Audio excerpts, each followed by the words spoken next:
બિંદુ મૃત્યુ પામે છે અને ખૂબ પાપ કર્યા છે એટલે નરક ભોગવે છે અને પછી પિશાચ બની અને વિંધ્ય પર્વત ઉપર પિશાચ બનીને ફરે છે. આ કથા છે, લાંબી છે પણ આપણે ટૂંકસાર મેળવીએ.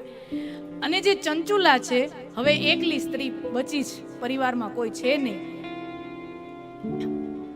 અને એક વખત એના ગામમાંથી એક સંઘ યાત્રાએ જાય છે, ગોકર્ણ નામના તીર્થે યાત્રાએ જાય છે.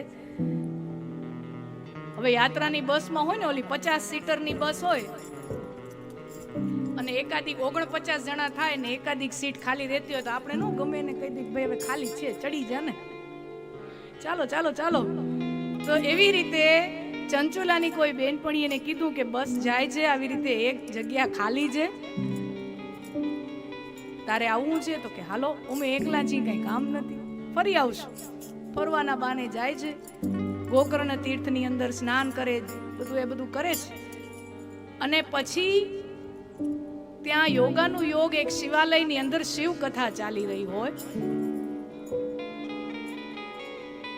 અને ગઈ તો ખાલી માત્ર 5 મિનિટ દર્શન કરવા માટે ગઈ છે મંદિરમાં, પણ શિવ કીર્તન કાનમાં પડે છે એટલે એનું મન ખેંચાય છે, કારણ કે એનો મૂળ સ્વભાવ તો સાત્વિક હતો, મૂળ સ્વભાવ સંસ્કારી જ હતો, એટલે અંદર જે છુપાયેલો જે સ્વભાવ છે એ ઉજાગર થયો. અને કીર્તન સાંભળી અને મન મોહી ગયું એટલે એ કથામાં બેસી અને કથાનું વર્ણન જ્યારે ચાલુ હોય છે ત્યારે વર્ણનમાં 28 પ્રકારના નર્ક છે એની વાત ચાલે છે. આપણે ભાગવતમાં પણ તમે જોજો 5મા સ્કંદની અંદર 28 પ્રકારના નર્ક છે એનું વર્ણન આવે છે. ખૂબ ભયંકર છે, કોક વાર સાંભળજો એ કથામાં આમ રૂવાડા કાપી જશે, એવું ભયંકર વર્ણન છે. અને ગરુડ પુરાણમાં તો એનાથી ભયંકર વર્ણન છે. એટલે તમે જોજો કોઈ સ્નેહીજન કોઈ મૃત્યુ પામ્યું હોય ને આપણે ગયા હોય, તમે જોજો 10-12 દિવસની વિધિ હોય મૃત્યુ પછીની, ત્યારે ગરુડ પુરાણ વાંચવાનો રિવાજ કોક ઘરે હજી અપનાવાતો હોય છે, કરતા હોય. ગરુડ પુરાણ એની અંદર બહુ ભયંકર વર્ણનો છે. જીવ જો સજાગ હોય અને એ કથા સાંભળે તો એને એમ થઈ જાય કે ના, હવે આમ અનિતિના રસ્તેથી પાછું વયું આવવું જોઈએ, હવે અહીંયાથી યુટર્ન મારી લેવો જોઈએ. ચંચુલા પણ આ સાંભળે છે અને એને એમ થાય છે કે આ બાપજી જે વર્ણન કરે છે, જે સંત જે કથા કહી રહ્યા હતા, આ બધાય પાપ તો મેં કર્યા છે.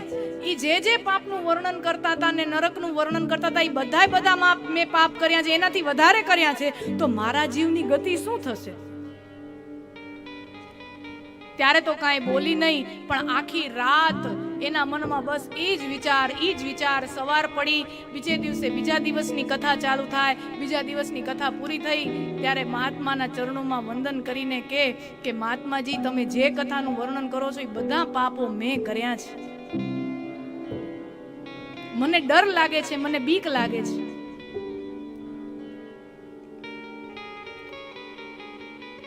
અને ત્યારે મહાપુરુષે એને કીધું, સાંત્વના આપી કે બેટા, તને આ સમયે શિવ કથા તારા કાનમાં પડવી અને તારું હૃદય પસ્તાવાથી ભરી આવવું, આ કોઈ નાનો સૂનો સંયોગ નથી, આ મહાદેવની કૃપા છે, આ મહાદેવનો તારા ઉપર વરદાન છે, મહાદેવનો આશીર્વાદ છે કે તને યોગ્ય સમયે પસ્તાવો થયો અને હજી તારા હાથમાં ઘણો સમય બાકી છે બેટા. હજી તું તારું જીવન વાળી લે, હજી તું તારું જીવન સુધારી લે. તો બાપજી હું શું કરું? બીજું કાંઈ નહીં, તું શિવ નામનો આધાર લે, તું શિવ કથાનો આધાર લે. તારો બધો જીવન, તે જેટલા પાપો કર્યા છે એ બધામાંથી તું ઉતરી જઈશ. પશ્ચાતાપ, પણ એના માટે બહુ જરૂરી છે પશ્ચાતાપ. આપણે ત્યાં 2 શબ્દો છે, પ્રાયશ્ચિત અને પશ્ચાતાપ. આપણે બેને એક સમજી લેતા હોય પણ બે એક છે નહીં. પ્રાયશ્ચિત એક વિધિનું નામ છે, એક બાહ્ય વિધિ છે જે શરીર દ્વારા થાય છે. જ્યારે યજ્ઞ આપણે કરવા બેસીએ ત્યારે દેહ શુદ્ધિ કરીએ, બરાબર? તો એ દેહ શુદ્ધિ શું કરીએ છીએ? દેહ શુદ્ધિ પ્રાયશ્ચિત વિધિ છે કે શરીરથી નાના મોટા કાંઈ પણ અયોગ્ય આ તે થઈ જતું હોય તો એ દેહ શુદ્ધિ છે. દેહ શુદ્ધ થયું પછી ભગવાનનો યજ્ઞ કરીએ, હવન કરીએ. તો એ બહારની શરીરથી થતી વિધિ છે, એને કહેવાય પ્રાયશ્ચિત.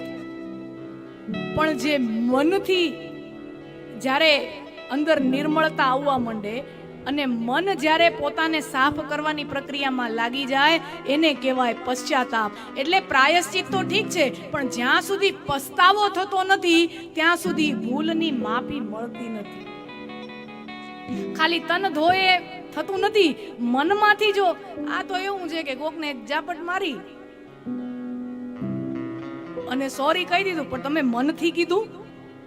જો મન સાથે જોડાયેલું નથી અને ખાલી શબ્દો જ તમે ઉચ્ચારો છો તો એનું કોઈ, આપણે ઠીક છે સંસારમાં માણાને તો છેતરી શકી, પણ ઉપર જે ચોપડા લખવા વાળો છે એ તો બધું જોવે છે.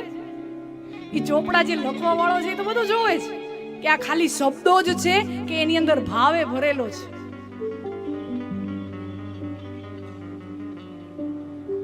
હા પસ્તાવો વિપુલ ઝરણું, આપણે ગુજરાતીમાં ભણતા ને બધા 5મા 6ઠા ધોરણમાં આવતું. હા પસ્તાવો, ટીચર સાહેબ હતા ને કોઈ શિક્ષક સાહેબ આ રહ્યા જો. હા પસ્તાવો વિપુલ ઝરણું સ્વર્ગથી ઉતર્યું છે, પાપીઓ એમાં ડૂબકી દઈને પુણ્યશાળી બને છે.